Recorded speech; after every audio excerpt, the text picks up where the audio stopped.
Assalomu alaykum hammaga. Navbatdagi DVWA challenjlarimizga xush kelibsizlar. Bugun DVWA da file upload zaiflik haqida gaplashamiz. Xo'p, bu joyda demak, fayl yuklash uchun forma berilgan. Ya'ni file upload bo'limiga o'tadigan bo'lsak, xuddi shunaqa forma chiqib keladi. Xo'p, bu formada qanday zaiflik yuzaga kelishi mumkin? Bu forma yordamida hacker tizimga masofaviy tarzda ulanishi mumkin, ya'ni reverse shell olishi mumkin. Xo'p, bunda aytaylik, skriptlardan foydalanishi mumkin, ma'lum bir payloadlardan foydalanishi mumkin. Xuddi shu kabi narsalardan foydalanadi. Bu yerda ya'ni file upload vulnerability qayerdan keladi? Tekshiruvlar to'g'ri sozlanmaganligidan keladi. Ya'ni yuklanayotgan faylni formati tekshirilmasa yoki tekshiruvda biror bir xatolik bo'lsa yokida o'sha tekshiruvni bypass qilib o'tish imkoniyati bo'lsa, xuddi shu joyda demak file upload zaifligi yuzaga chiqib qoladi. Bu joyda demak choose file deyapti, ya'ni faylni tanlang deyapti. Biz bu joyda demak DVWA ning ichida qaraydigan bo'lsak, php reverseshell.php nomli skript bor. Buni kalini o'zidan topsanglar bo'ladi. Ya'ni bu skriptni olish uchun sizlar user share web shells ni ichida php aynan mana shu directoryga o'tib ls qiladigan bo'lsanglar, xuddi mana shu skript mana shu joyda joylashgan. Bu joydan nusxalab turib desktopingizga tashlab bemalol ishlatishingiz mumkin. Endi bu skriptning ichida ozgina sozlaydigan joyimiz bor. Shuni ko'rsatib o'tib ketaman. Xo'p, bu skriptning ichida biz o'zgartirishimiz kerak bo'lgan ikkita joyi bor. Bu IP manzili va port raqami. Xo'p, IP manzilni Kali mashinanglarni IP manziliga sozlasanglar, port raqamini ixtiyoriy kiritsanglar bo'ldi. Saqlaysizlar, chiqib ketasizlar. Xo'p, endi aynan mana shu skript bo'yicha biz tizimga masofaviy ulanishni amalga oshirib ko'ramiz. Bunda netcat yordam beradi. sudo nc-l-nvp va 443-port raqami. Bu men tanlagan port raqam. Sizlar ixtiyoriy bittasini tanlab ishlatishingiz mumkin va flaglari haqida netcatni o'zidan o'qib tushunib olishingiz mumkin. Xo'p, enterni bosamiz, sudo parolimizni tasdiqlaymiz va biz tinglanmoqdamiz, ya'ni listening qilinmoqdamiz. 443-portga ixtiyoriy bittasi so'rov jo'natsa, o'shani netcat yordamida ushlab tizimiga ulanishga harakat qilamiz. Xo'p, security holatini low ga tushiraman. Bu dastlabki holat, albatta hech qanday tekshiruvlar bo'lmaydi. Xohlagan turdagi fayl yuklanadi. Demak, dastlab xuddi shu holatni ko'rib chiqamiz, upload qilamiz va bu aynan mana shu hackable uploads directory'siga tushadi. Buni qayerdan bilishimiz mumkin? Buni o'zi aytayapti, ammo mana bu joyda kirish oldidan ko'rsatish esimdan chiqib qolibdi albatta. Buning uchun uzr. Lekin view source qiladigan bo'lsanglar, low holat uchun, medium holat uchun, high holat uchun, ya'ni levellariga qarab turib kodlar yozilgan. Xuddi shu joyda mana bu joyda mana bunaqa ekan, bunisida filtr bor ekan yoki boshqa ekan deb turib tushunib olishingiz mumkin. Demak, security low holatida hech qanaqa ortiqcha parametrlar yo'q. Yuklanadigan bo'lsa muvaffaqiyatli deb chiqar ekan, yuklanmaydigan bo'lsa muvaffaqiyatsiz deb chiqar ekan. Sodda qilib tushuntiradigan bo'lsam, xuddi shunaqa narsa turibdi bu joyda va hackable uploads directory'siga tushar ekan. Ya'ni hackable degan papka bor, uni ichida esa uploads degan alohida bitta papka bor, xuddi shuni ichiga tushar ekan. Biz yuklagan narsalar albatta. Endi yangi oyni ochamiz. Bu joyga http demak DVWA hackable uploads va php reverseshell.php. Xuddi shu faylning nomini tasdiqlaymiz.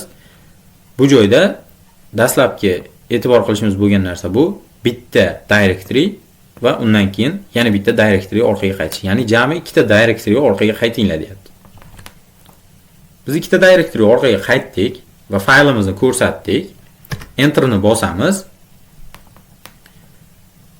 bu sahifa yuklanadi, lekin terminalga qaytadigan bo'lsak, bizda Linuxda boshqa bir toifa shell ochilganini ko'rishingiz mumkin.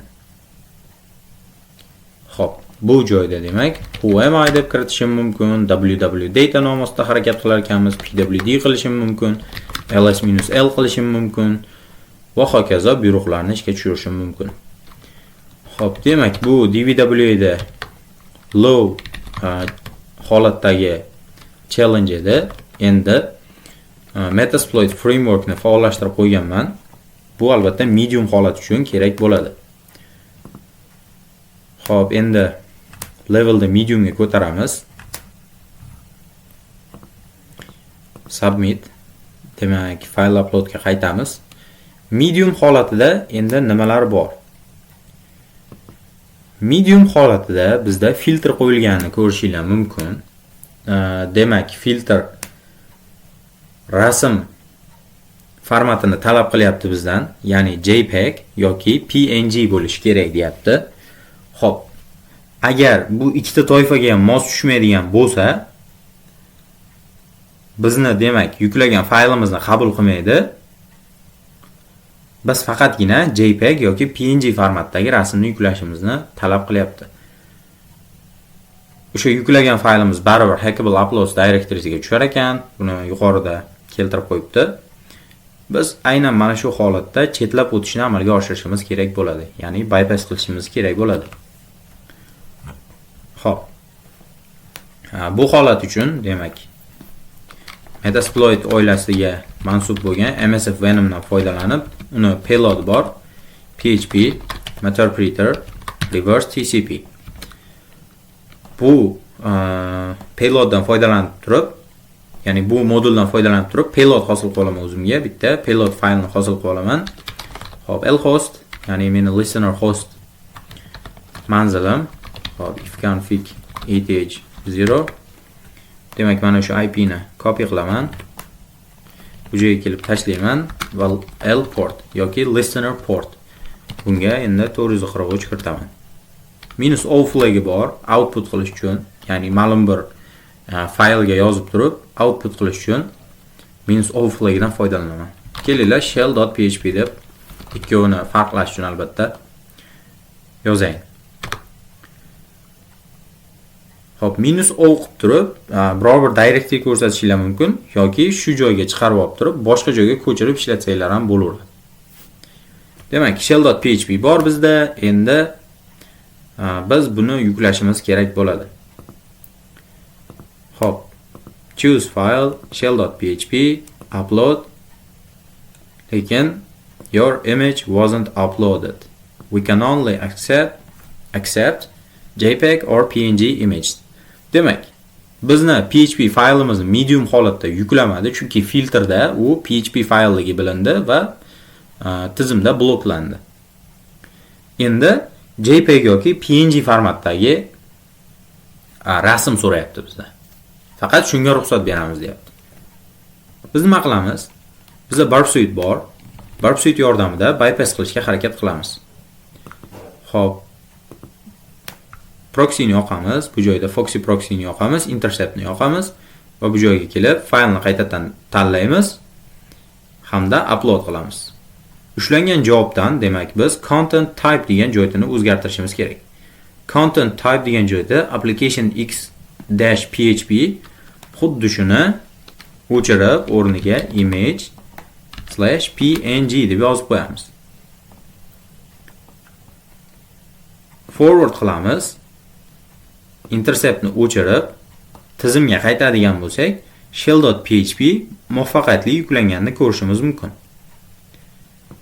Buni ham copy qilamiz.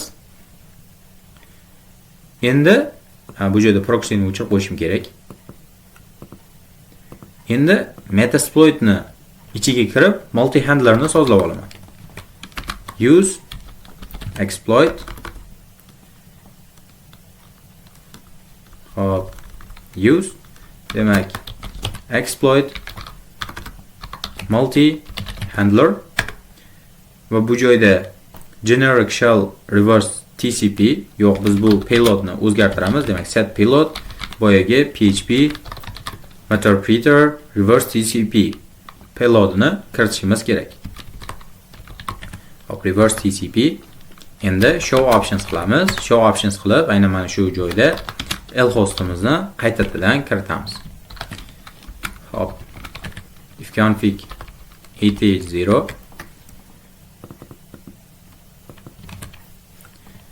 lhostni kiritamiz. Albatta lportni qaysi qo'ygan bo'lsak, o'shani kiritib qo'yamiz. Exploitni ishga tushiramiz. Run yoki exploit buyrug'i bilan ishga tushirsanglar bo'ladi. Va bu started reverse TCP handler. Ya'ni bizni ko'rsatgan IP va portimiz bo'yicha TCP handler, ya'ni TCP ushlagich yoqildi deyapti.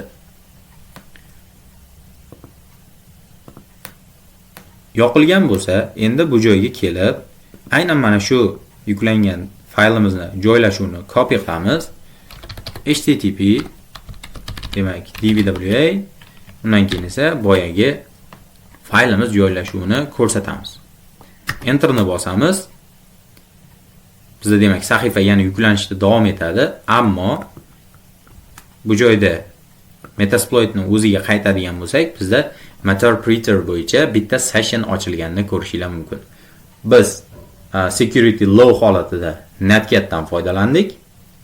Security medium holatda Metasploit frameworkdan va uni exploit payloadlardan foydalandik. Xohlovchilar ikkala holatni ham Netcat bilan yoki Metasploitni o'zi bilan amalga oshirishi mumkin. Bitta farqi bo'ladi, mediumga qo'ysanglar, bypass qilasizlar, bo'ldi. Baribir o'sha Meterpreterda ulanish amalga oshaveradi. Help qilib qanday buyruqlarni ishlatishimiz mumkinligini ko'rib chiqishimiz mumkin. Hop, sysinfo qilishim mumkin. Demak, bu Dockerda ishlayotgani uchun kompyuterni aynan o'sha Docker bergan nom bo'yicha ko'rsatyapti. Operatsion tizim Linux va hokazolarni ko'rishingiz mumkin. Bundan tashqari shell ochib olishingiz ham mumkin albatta. Buni ham aytib o'tib ketish kerak. Demak, who am I? Demak, www-data, yana o'sha user nomida kiritib, ls pwd va hokazo buyruqlarni ishlatishingiz mumkin. Xo'p, menimcha DVWA da file upload vulnerability tushunarli bo'ldi deb o'ylayman. Endi shu joyda videomizni nihoyasiga yetkazamiz. Hammanglarga rahmat. Xato va kamchiliklar uchun albatta uzr so'rayman. Ko'proq ma'lumotni nazariy qismini mustahkamlamoqchi bo'lsanglar, internetdan yoki AI dan so'rab o'rganib olishingiz mumkin. Hammanglarga rahmat. Keyingi videolarda ko'rishguncha xayr.